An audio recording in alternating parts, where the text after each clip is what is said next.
ഞാൻ ഒരു ദിവസം ബസ് സ്റ്റാൻഡിൽ ഞാൻ എങ്ങോട്ടോ മൂന്നാർക്ക് ബസ് കയറാൻ നിൽക്കുമ്പോൾ അശ്മി ചേട്ടൻ കാലത്ത് തന്നെ വിളിക്കുക, മോനെ എവിടെ ഉണ്ടോ എന്താ വിശേഷം?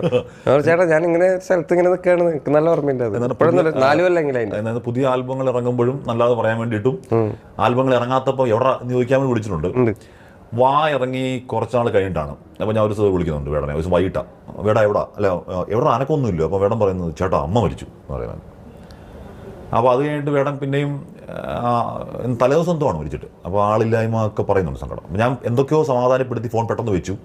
പക്ഷെ അത് കഴിഞ്ഞിട്ടും എനിക്ക് വേടൻ്റെ കുറച്ച് പറഞ്ഞിട്ടുണ്ടെങ്കിൽ ആ പെയിൻ എന്നെ കുറച്ച് ആൾ കൂടെ സങ്കടപ്പെടുത്താൻ പോകുന്ന പെയിനായിരുന്നു. സങ്കടകാലങ്ങളൊക്കെ കഴിഞ്ഞോ? ഇല്ല, കഴിഞ്ഞിട്ടില്ല. അത് സങ്കടകാലങ്ങൾ ഒരു വഴിക്ക് ഞാൻ അതിൻ്റെ മേലെ കൂടെ നടന്നു പോയിക്കൊണ്ടിരിക്കുന്നുണ്ട്. പക്ഷേ ഞാൻ ഓക്കെയാണ്, സ്ട്രോങ് ആണ്, മാനസികമായിട്ട് ഞാൻ സ്ട്രോങ് ആണ്. അപ്പോൾ ബേജാറില്ല. അന്നും സ്ട്രോങ് ആണ്. ഓ പിന്നെ തീർച്ചയായിട്ടും അതെൻ്റെ ആൻസസ്റ്റേഴ്സ് എപ്പോഴും എൻ്റെ കൂടെ നിൽക്കുന്നുണ്ടെന്നാണ് ഞാൻ വിശ്വസിക്കുന്നത്.